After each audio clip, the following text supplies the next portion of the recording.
Makadii mhuri yeZimbabwe. Zita ndiHoward Pinjisi, anova mukoma kuna Tatenda Pinjisi. Ndingati pari nhasi mukomana ari nani ari kuhospital. Right, patsaona iyi pakashaika vanhu 2 maband members atatenda. Baseman wake ainzi Naison Tembo, vazhinji vaimuziva. Toita dramist wake ainzi Prosper, vazhinji vaimuziva zvekare. Ndo vanhu vaviri vakashaika patsaona iyi.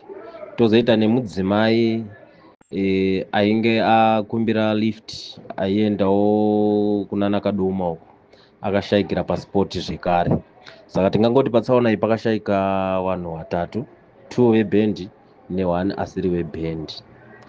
Ndo mamiriro azvakaita. Saka mukomana ari kuita hake zviri nani. Tatenda akakuwara gumbo neruoko. Saka ndingangoti ndo zviripo mamiriro azvakaita. Tinotenda nemakozi neminamato yenyu yamuri kutiisira. Tinotenda zvikuru. Atsigiri mazviita. Thank you.